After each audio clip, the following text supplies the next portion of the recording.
위원 겸 외교부장마저도 돌연 실종 소리 나돌면서 자취를 감췄습니다. 그래서 문제가 생긴 것 아니냐, 이런 의혹이 퍼지고 있는 것입니다.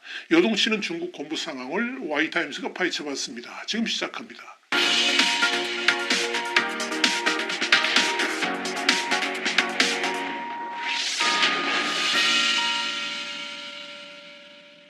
대만의 나우뉴스는 14일 왕이 외교부장은 G20 정상회의에 리창 중국 총리와 동행할 예정이었으나 결국 불참했고, 현재는 유엔 총회에 참석하지 않고 한정 중국 부총리가 대신 참석할 것이라는 소문이 돌면서 많은 논란을 불러일으키고 있다 그러면서 그가 브리스 정상회의에서 제대로 역할을 하지 못해서 시진핑 주석이 심기를 건드린 것 아니냐, 이런 분석도 나오고 있다, 이렇게 보도를 했습니다. 여기서 브릭스 정상회의에서의 왕이 부장의 역할로는 회의 시작 전부터 시진핑 주석은 이 브릭스 회원국 확대를 강력하게 주장했지만 인도의 모디 총리 등에 의해서 저지되면서 분노의 표시로 첫날 포럼에 돌연 불참한 바 있었는데, 그러면서 체면을 구겼다 하는 거죠. 또한 회의의 메인 이벤트라고 할 수 있는 8월 23일 비공개 정상회의에서 시진핑 주석의 통역으로 추정되는 수행원이 현지 보안요원에 의해서 지지받아서 행사장을 출입하지 못하는 사태가 발생했습니다. 그러면서 시진핑 홀로 덩그러니 입장하는 충격적인 일이 발생했는데, 이런 수치스러운 사태를 일컫는 것이 아닌가, 이렇게 보입니다. 왕이 실종설이 본격적으로 확산된 배경에는 1989년 중국의 천안문 민주화 시 이후에 미국으로 망명해가지고 미 상원에서 근무한 적이 있었고, 또 전직 중국 외교관이자 민주화운동가인 이 한린차오가 지난 13일 X, 그러니까 옛 트위터를 말하는 거죠, 이 X에 왕에게 무슨 일이 일어날까요? 이런 글을 올리면서 본격화됐습니다. 그는 오랜 친구로부터 왕 부장이 자택에서 자숙 시간을 보내고 있다는 정보를 들었다 그러면서 최근 G20 정상회의 등에서 리창 총리를 수행하지 못한 것도 이 때문이다, 이렇게 주장했습니다. 그는 이어서 19일부터 열리는 미국 뉴욕 유엔 총회에 불참하는 것도 같은 이유다라고 주장했습니다. 한린 차원은 또한 몇 년 전 은퇴한 리자오싱 전 중국 외교부장이 최근 복귀한 사실을 언급하면서 외교부 내에서 시 주석의 신입을 받는 사람은 아무도 없다, 이렇게 말했습니다. 과거 트위터로 불렸던 X에는 2007년 정계에서 물러난 리자오싱 전 외교부장이 7일 열린 이 중국 호주 고위급 회담을 이끌며 등장한 점을 주목해야 한다는 주장도 올라왔습니다. 신강 외교부장이 돌연 실종을 메꾸기 위해서 왕이 부장이 컴백을 하더니 이젠 왕이 부장 공백을 대체하기 위해서 과거 인사들이 재등판하고 있다 하는 그런 의미입니다. 대만의 나우뉴스는 이와 관련해서 왕이 부장의 실종과 관련해서 아직까지 명확하게 밝혀진 바는 없지만 중국 공산당이 워낙 투명하지 않은 정치를 하기 때문에 실체적 진실을 알기는 힘들 것으로 보인다 그러면서 브릭스 정상회의에서의 의전 실패가 왕위의 죄퇴진을 가져온 이유라고 추정할 수는 있지만, 이번 사건으로 인해서 왕위가 정치적 명예까지 실추될지는 두고 봐야 된다라고 언급했습니다. 중국 외교부의 공식 사이트에서는 지난 7일 왕이 부장과 호주의 고위급 대표단과의 회담 관련 소식 이후에 후속 동정이 올라오지 않고 있습니다. 왕이 외교부장이 실제로 실종돼서 숙청수순을 밟고 있는 것인지는 명확치 않습니다만, 일단 이런 설이 대두된다는 것 자체로서 왕이 부장의 명예와 권위는 상당히 떨어질 수밖에 없을 것으로 보입니다. 왕의 현 상황을 확인하는 관건은 푸틴과 김정은 간의 정상회담 이후에 곧바로 모스크바에서 열기로 한 중러 외교장관 회담에 왕이 부장이 나타나는지가 이 왕의 생존 여부를 확인하는 변곡점이 될 수 있을 것으로 보입니다.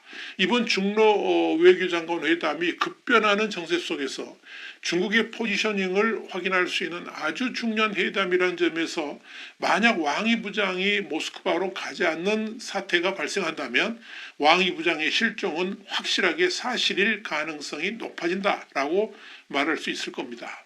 이 왕이 부장의 실종이 더욱 관심을 끌고 있는 것은 지난달 29일 베이징에서 열린 중국 아프리카 평화안보 포럼에서 공식 인사말을 한 이후 공개석상에서 종적을 감춘 리상푸 국방부장이 부패 혐의로 낙마했을 확률이 높은 것으로 알려지고 있어서 그런 겁니다. 이와 관련해서 영국의 파이낸셜 타임스는 리 부장이 부패 혐의로 베이징 모처에서 조사를 받고 있다라고 지난 14일 보도를 했습니다. 또한 일부에서는 이달 12일 중국 인민해방군 기관지 해방군보가 고위 간부들은 형식주의나 관료주의를 배격하고 겸손하고 신중한 마음으로 일해야 된다라고 강조한 점을 주목하고 있습니다. 최근 중국군에서 입찰 비리 등이 여러 건 적발돼서 강도 높은 조사가 진행 중인데 리 부장도 조사 대상일 가능성이 높다는 겁니다. 리 부장은 미국의 제재 대상으로 중국이 철회를 주장하면서 미중 간의 마찰까지 빚게 했던 인물이기도 합니다만은 내부 칼날이 더 무섭다 하는 것을 보여주고 있는 겁니다. 앞서 친강정 외교부장도 장기간 공식 석상의 모습을 드러내지 않은 이후에 경질되었고요. 리 전 사령관 역시 비슷한 과정을 거쳐서 올 7월 각각 면직되고 교체됐습니다. 상당 기간 명확한 이유 없이 잠적한 중국 고위직은 대부분 자리에서 물러난 바 있습니다.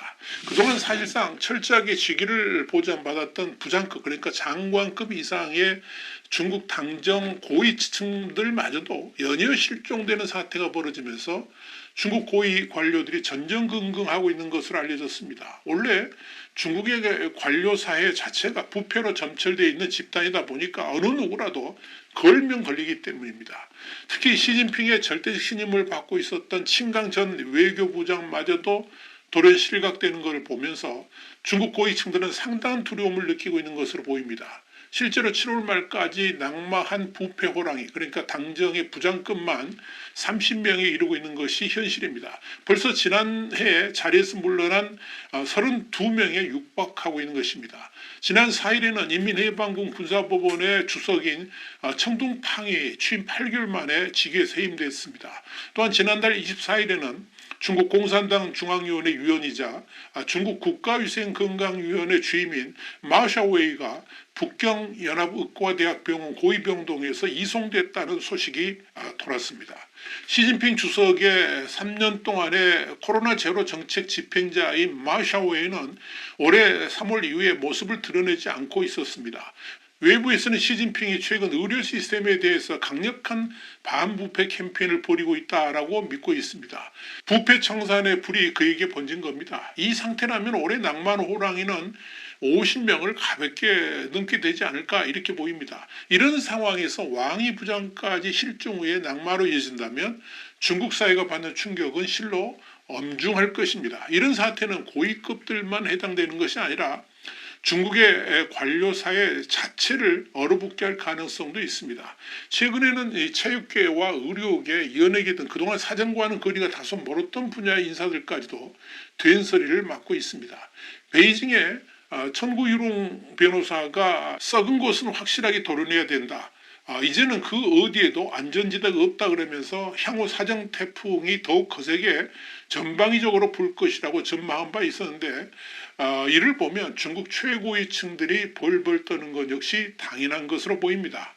친강 외교부장에 이어서 왕위 부장까지 실종된 것이 사실이라면 진짜 문제는 중국 외교의 엄청난 혼동과 함께 외교 공백이 발생할 수밖에 없다는 겁니다. 당장 북러 정상회의 이후에 중국이 러시아와 외교적 조율을 해야 될 것이 산더미처럼 쌓여 있습니다. 특히 푸틴과 김정은 간의 북한의 무기 제공, 그리고 러시아가 북한에 대해서 핵미사일과 핵잠수함 같은 이런 미국의 신경이 곤두설 수밖에 없는 기밀들을 제공할 가능성이 높아지는 가운데 중국이 과연 러시아에 대해서 어떠한 외교적 스탠스를 보일 것인가에 대해서 전 세계 이목이 집중되고 있습니다. 사실 러시아가 북한에 대해서 아무리 군사기밀이나 첨단 기술을 제공해주고 싶어도 중국이 동의하지 않는다면 푸틴이 주고 싶어도 사실 쉽지 않은 일들이 벌어질 수가 있습니다. 그런데 지금 중국은 당장 이 문제를 논의해야 될 국방부장도 공석이고 동시에 외교적 컨트롤을 해야 될 외교부장까지 실종 상태로 이어진다면 엄청난 혼선이 있을 수밖에 없습니다. 당장 중국 입장에서는 외교부장 역할을 누가 할 것인가를 결정하는 것도 쉽지가 않습니다. 물론 돌려막기 차원에서 리자오싱을 다시 불러서 외교부장직을 맡길 수도 있지만 우선 나이도 1940년생으로 고령인데다가 2003년부터 2007년까지 외교부장을 맡은 바 있기 때문에 지금 당장의 중국 외교 현안들을 얼마나 파악하고 있을지도 의문입니다. 왕이 부장이야 물러나지 불과 반년 만에 컴백하는 것이기 때문에 공백이 거의 없었다라고 할 수 있지만 리자오스잉은 차원이 다르다는 이야기입니다. 그렇다고 새로운 인물을 지금 발탁하는 것도 문제입니다. 이는 시진핑 3기 내각에 오점을 찍는다는 문제도 있고 자신이 임명한 사람을 공개적으로 교체하고 숙청했다는 점에서 시진핑의 체면 손상도 우려되기 때문입니다. 이렇게 중국 외교는 당장 심각한 혼란에 빠질 수도 있을 것으로 보입니다. 사실상 중국은 외교가 전체 업무의 절반 이상을 차지한다고 봐도 좋을 정도로 비중이 높은데 그 외교가 흔들린다면 중국 전체가 혼돈 속으로 빠져들 수도 있다는 점에서 시진핑의 대응이 주목된다고 할 것입니다. 이런 점에서 왕이 부장을 심하게 견책한 다음에 다시 외교부장직을 수행하게 할 가능성도 충분히 있다고 봅니다. 지금 왕위를 대체할 인물이 별로 눈에 보이지 않기 때문입니다. 와이템 정세 분석이었습니다. 감사합니다.